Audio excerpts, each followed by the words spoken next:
I like that. Hearts for love, red for love, love, love, love. Anyways, it's Friday, and y'all know what that means. It's time to bust out your pigments, have some fun with our looks, with our life, and get ready for the weekend, because it's going to be Easter Sunday coming up. And if it's past Easter Sunday by the time I upload this, I am terribly sorry. I try to upload when I'm in a good mood, and that way you guys have a better video. Probably. So you might as well just upload when you're a better version of you. Same can be said for going to work, except that's not always an option. Luckily, I have a job outside of YouTube, and I can upload whenever the heck I want.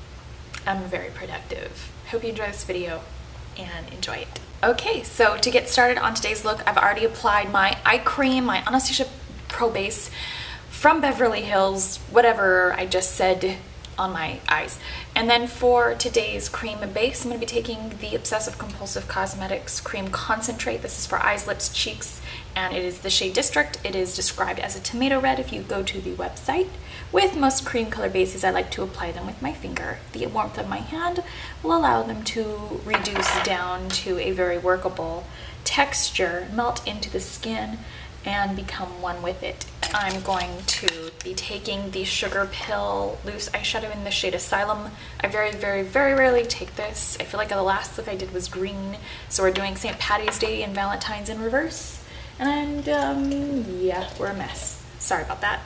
I'm going to be taking the Pumpkin and Poppy Foiled Again Mixing Medium, 77D7, and we're going to be packing this little bit of Pumpkin and Poppy mixing medium, which is basically like a vegetable glycerin. You can take eye drops.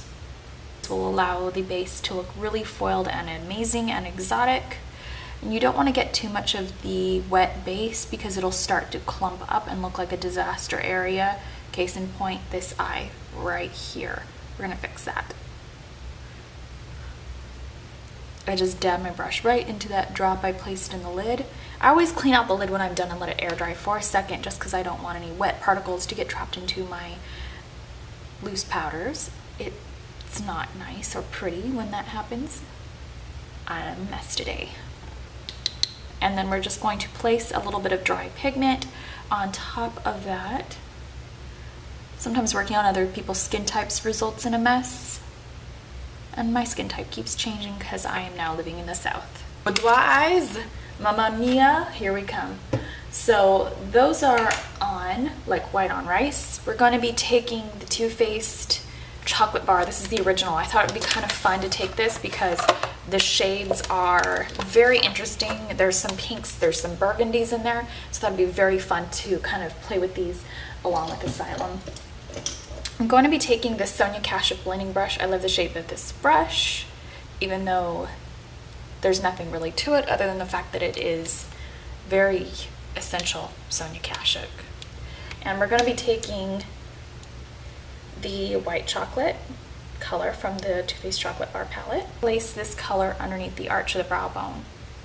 As I said in my previous blending video where I did use Sugar Pill Junebug, I don't like to take the paint to the brows, but in the essence of cleaning up the brow with a powder fairly close to your skin tone, I'm all for it. I like to take the paint all the way there with a nude color. I'm now going to be taking Salted Caramel, which is a very smooth malted camel color. If you were in the MAC family, you'd be taking something with less color than Saddle. If your skin was the color of toffee, basically this would be the color. And if your skin is this color of toffee and you're following along with this look, you could probably take something a little bit more rich. So just a little bit more, get playful with it. It's smoky, it's fun, it's red, come on, don't be serious. We're gonna be taking white chocolate across the brow bone. A lot of smoky eye looks that use a lot of color, you are doing a ton of back and forth because you just are. You have to get that color, you have to get that saturation. Then once you blend it out, you got to blend it back in, and it seems kind of futile. I'm going to be taking Semi Sweet, the palette for which the sequel was named after, and we're going to or the color for which the second palette was named after, I should say. the aforementioned color. We're going to be doing an outer corner color with this, sort of a little V shape, and just packing this in the outer corner of the eye, having some fun with it. And once again, let it be smoky. Alright, so now that the foundation is done, it's this beautiful Physicians Formula foundation right here. For me personally, somebody who is getting a little avant-garde in their foundation taste, really do have to sing the praises of this Physicians Formula, because I don't mind spending my money on foundation, but it's not the best way to spend your money. So, I don't know, with all the bottles of foundation I used to get the high-end ones during each month, I'd probably get a pair of shoes rather. So, Physicians Formula it is. And for my eyeliner, you only really need to spend $6 on these beautiful Physicians Formula pencils. Or sorry, these beautiful Ben Nye pencils. I don't like Physicians Formula pencils. I have to admit, I do not like them.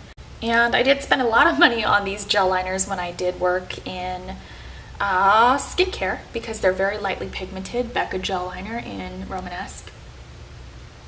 But I do have to say the pot is very creamy and well formulated and rich and natural. So it does perform very beautifully. It's just simply a natural gel liner. Cherry Cordial.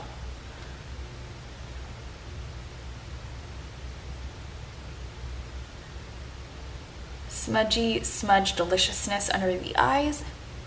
To go with this champagne truffle in the inner corner, in the inner corners of my eyes. So now that the canvas is basically painted and pretty much everything is pretty much done, you can't really sink or swim once the eyes are done, unless you overdo the face. We're not going to do that though. And then for the eyelashes, we're just going to do Kiss number 11s. This of course is an optional step to take if you're someone with very fine, stick straight, or small eyelashes.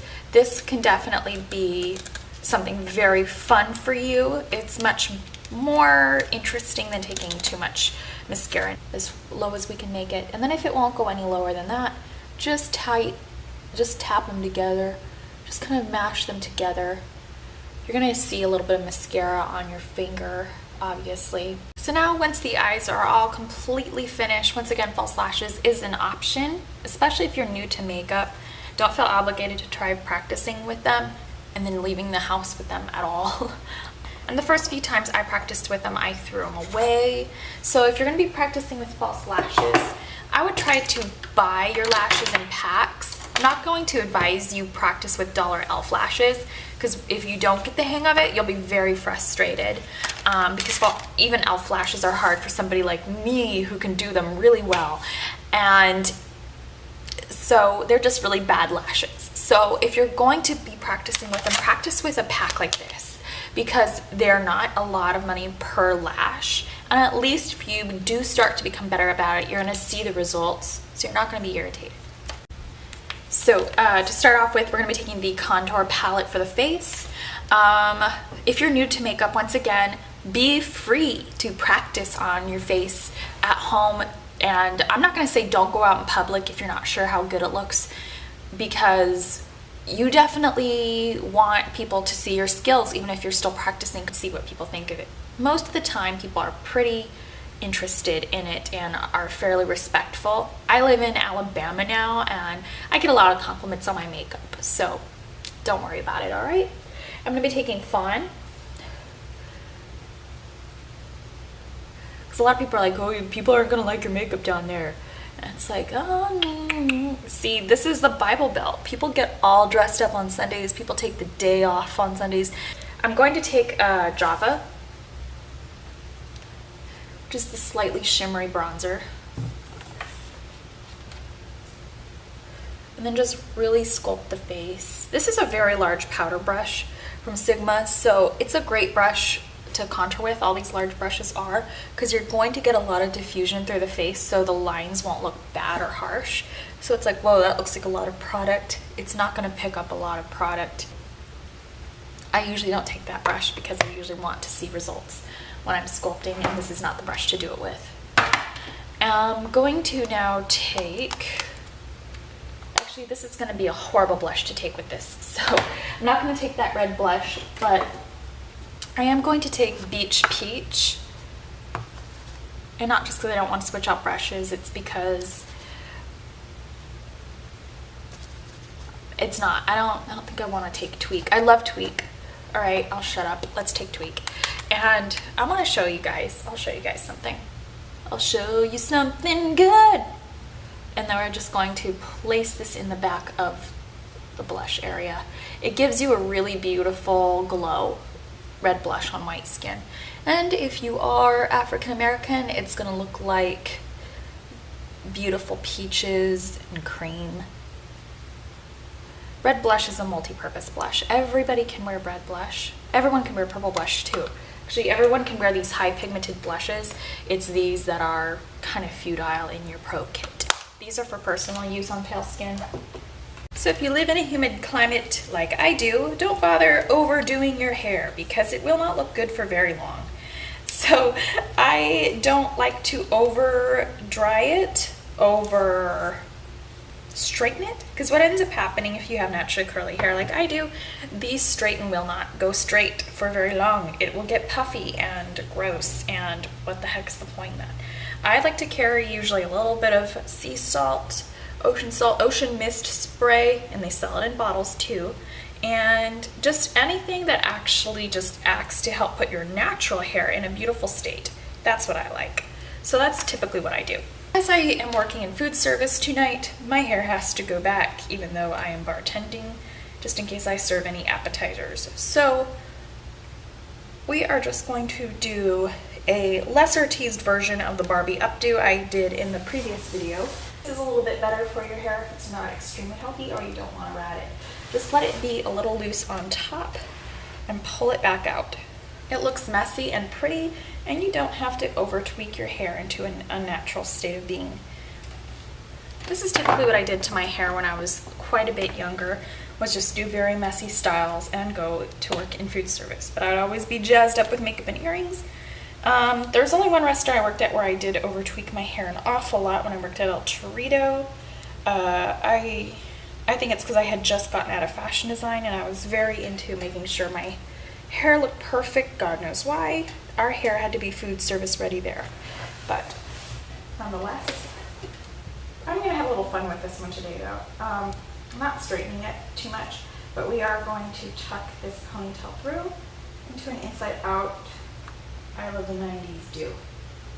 So you basically just flip your ponytail inside out, flip it inside out, bada bing, bada boom, you have a fun design in the back of your head. Only the part I really like to straighten when it comes to this is anything lying in the front, so it looks really picture friendly in the front. Alright, I just banged my elbow so bad. We're gonna be doing lips now.